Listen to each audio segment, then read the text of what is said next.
আগামীকাল আমাদের সকল বিশ্ববিদ্যালয় ও জেলায় জেলায় অনলাইন অফলাইন প্রতিনিধি বৈঠক হবে এবং বিকাল 6টায় আমরা আমাদের পরবর্তী কঠোর কর্মসূচি নিয়ে একটি প্রেস ব্রিফিং করব। সারা দেশে আমাদের গতকালকের কর্মসূচি বাংলা ব্লকেট, সেখানের হামলার প্রতিবাদ এবং নিন্দা জানিয়ে আমি আমার আজকের বক্তব্য শুরু করছি। আমি জানিয়ে দিতে চাই, বাধা দিলে বাঁধবে লড়াই, সেই লড়াইয়ে জিততে হবে। বন্ধুগণ, আমরা দেখেছি গতকাল আমাদের শান্তিপূর্ণ আন্দোলনে বাংলা ব্লকেডে সারা দেশের বিভিন্ন জায়গায় পুলিশ শিক্ষার্থীদের উপর হামলা করেছে। আমরা দেখি কুমিল্লায় আমার ভাইদের রক্তাক্ত হয়েছে,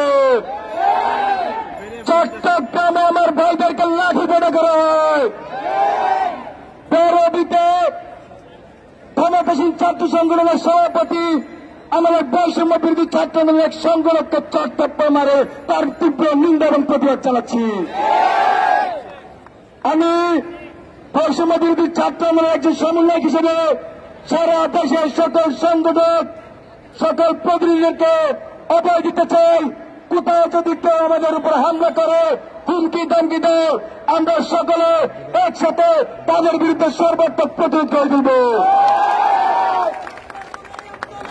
বন্ধুগণ, খুবই দুঃখের বিষয়, কালকে কুমিল্লা বিশ্ববিদ্যালয়ে এক সাংবাদিককে পুলিশ লাঠিচার্জ করে মাথা ফাটিয়ে দিয়েছে।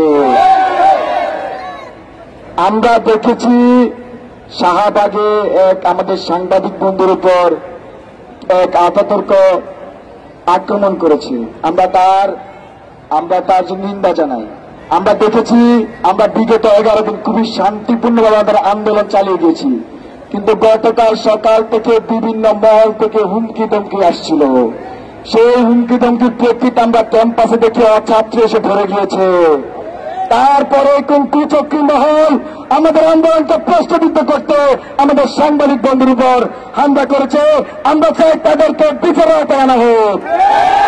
সে আমরা তীব্র নিন্দা এবং প্রতিবাদ চালাচ্ছি। বন্ধুগণ, তারই সাথে আমি সরকারকে আহ্বান করছি, আমাদের যে সহজ সরল দাবি বৈষম্য নিরসনে, সকল গ্রেডে বৈষম্য নিরসনে সংসদ আইন পাস করার মাধ্যমে কোটাকে ন্যূনতম পর্যায়ে নিয়ে আসার সেই আহ্বান যেন সরকার আমলে নেয়।